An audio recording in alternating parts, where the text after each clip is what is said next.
한국하고 미국하고 연합 공중 훈련을, 그러니까 전투기를 240대를 동원을 해서 최신의 전투기를 동원을 해서 그 훈련을 토요일까지 했습니다.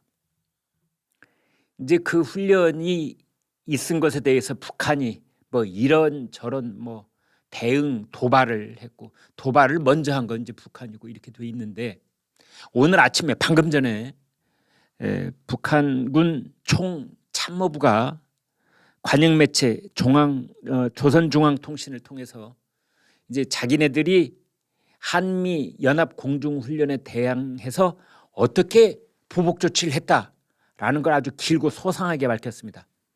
자기네들이 미사일, 뭐 대형 방사포 이런 것들을 쏘아 올린 지점, 발사 지점, 그리고 날아간 지점, 날아간 거리, 뭐 탄착 지점, 그다음에 자기네들이 발진 이륙시킨 전투기의 대수, 뭐 이런 것들을 아주 소상하게 쭉 밝혔습니다. 날짜별로. 근데 그 중에 하나 눈에 띄는 것이 울산 앞바다에 순항 미사일을 쐈다는 겁니다. 전략 순항 미사일. 앞에 전략자가 붙으면 핵탄두를 탑재할 수 있다, 이런 뜻이라고 말씀을 드린 바 있는데요. 그러니까 핵탄두 탑재가 가능한 순항 미사일 2발을 울산에서부터 앞쪽으로 이 동쪽으로 80km, 거기 이제 공해상인데요, 거기다가 떨어뜨렸다, 이렇게 방금 전에 그렇게 얘기를 한 겁니다.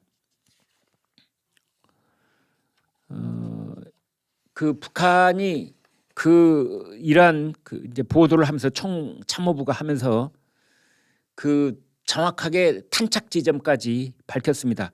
위도 북위 35도 29분 51.6초, 경도는 동경 130도 19분 39.6초. 그래서 아마 지금 저희 동료들이 국방부 취재를 지금 아주 여기저기를 열심히 하고 있는 것 같은데요. 그 1차적인 취재 결과에 따르면 정확한 결과를 조금 기다려 봐야 될 것 같다, 뭐 이런 기자적인 입장이 있는가 하면은, 이제 우리 군 당국에서는 아니다, 사실과 다르다, 지금 이런 입장을 보이고는 있습니다.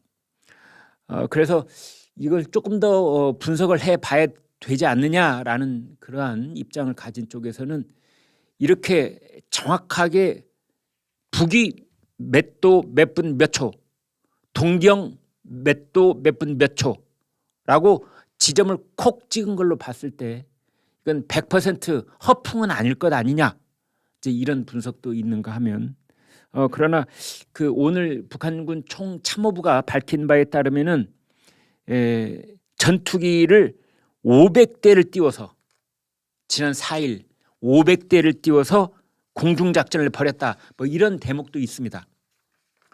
그래서 500대를 띄웠다는 건 우리가 쉽게 탐지를 할 수가 있고 이미 그 결과를 우리가 다 가지고 있는데, 500대라고 하는 것은 완전한 거짓말이거든요. 그렇다면 총참모부가 밝힌 지난 2일부터 5일까지라고 하는 것은 수요일부터 토요일까지를 말합니다. 수, 목, 금, 토 4일 동안 했다는 저들의 이 도발 행위, 그 내용에 관한 조선중앙통신의 보도는 대부분 다 허풍일 수 있다, 이렇게 보는데요. 특히 우리가 그 지난번에 속초 앞바다에 이제 저쪽 탄도미사일이 떨어졌을 때 NLL을 넘어왔다. 그래서 그때 아주 국민들께서도 걱정이 많으셨고 국내 언론도 대대적으로 보도를 했는데, 이제 북한에서는 그러는 겁니다. 속초 앞바다가 아니라 그것은 대한민국 군 당국의 주장일 뿐이고 자기네들이 쏜 것은 울산 앞바다다, 지금 이렇게 아침에 주장을 한 것입니다. 그런데 우리 군 당국은 사실이 아니다, 지금 이렇게 말하고 있습니다. 군 당국은 또 이런 것도 밝혔는데요. 우리 군 해군이 가지고 있는 수상함 구조함 한 척을 그 속초 앞바다 해당 수역에 투입해서 바닷속에 떨어진 북한 미사일 잔해 일부도 수거까지 했다. 지금 이러고 있습니다.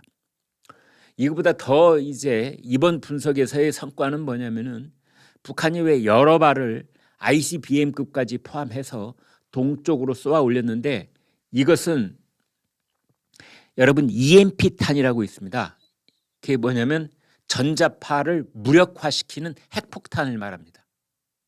그래서 ICBM을 쏘아 올려가지고 그것이 낙하하는 일정한 지점에 도달했을 때 공중에서 핵을 폭파시키면 그 핵 폭발력이 포함되는 전 지역에 있는 모든 군장비, 그다음에 민간의 전자장비, 민간 통신시설 이런 것들이 전부 다 무력화된다는 것이 EMP탄의 기본 설계입니다.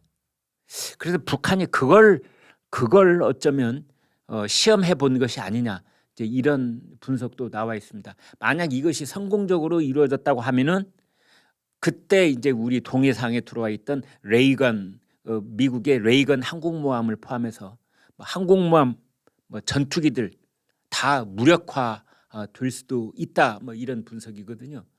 그런데 이것도 실패한 것으로 보인다라고 우리 군 당국이 얘기를 하고 있습니다. 그러나 만에 하나 울산 앞바다에 떨어졌다는 북한의 주장이 사실이라면은 우리 군은 정말 여러 사람이 책임을 져야 될 아주 중차대한 문제가 아닐 수 없습니다. 다시 한번 말씀드리면은 북한이 6.25 전쟁 이래 처음으로 왜 이런 용어를 쓰느냐면은 NLL이라는 것이 6.25 전쟁 끝나면서 그어진 선이기 때문에 그렇습니다.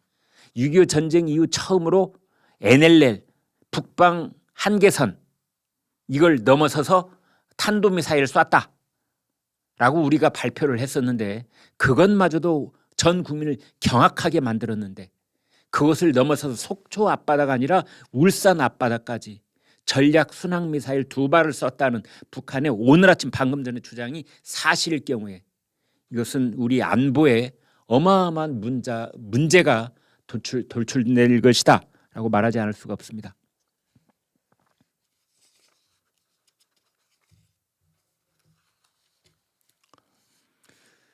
그 북한 미사일을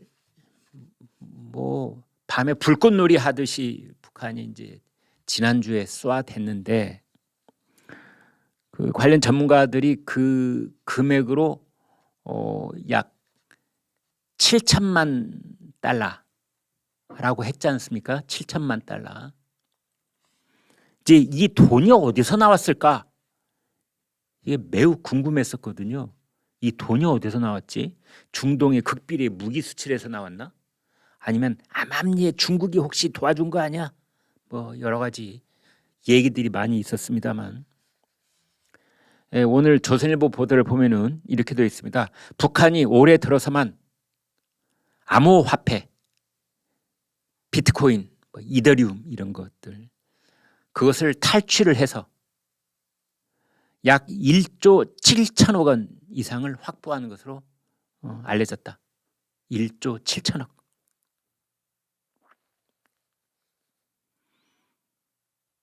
한미 정보 당국은 북한이 이런 해킹을 통해 벌어진 외화를 핵무기 개발과 최근의 연쇄 미사일 도발에 사용하고 있는 것으로 파악했다.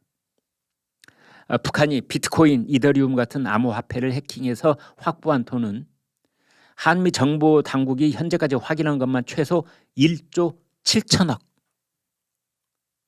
북한이 열악한 경제 상황에도 꾸준히 도발할 수 있는 이유가 여기에 있다. 북한은 대북 제재가 본격화된 2016년 직후부터 세계 각지의 거래소에서 암호화폐를 탈취해 왔다.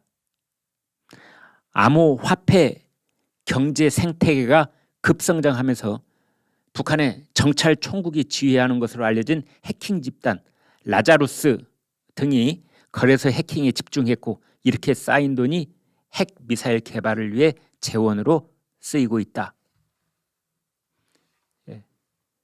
북한의 해킹 조직 이름이 라자루스랍니다. 라자루스라는 말은 원래 이 디아블로라는 게임에 나오는 캐릭터 이름입니다. 라자루스. 모든 악의 근원 역할을 했던 그런 캐릭터인데요. 아무튼 라자루스라는 이름을 붙인 북한 해킹 집단이, 물론 외국에 나가서 배를 타고 나가서 이렇게 뭐를 털어오는 건 아니고 다 인터넷 공간에서 이루어진 일인데, 해킹을 통해서 아무튼 이런 액수가 구체적으로 나온 것은 이번이 처음인 것 같습니다.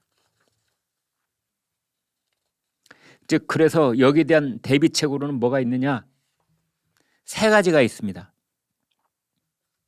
세 가지. 한국과 미국 당국이 세 가지 대비책을 하고 있는데, 첫 번째로는 이 암호화폐 그 해킹 조직의 책임자들을 공개하는 겁니다. 그 사람들을 공개하고, 두 번째로는 그 사람들을 구체적인 타겟으로 삼아서 제재를 하는 겁니다.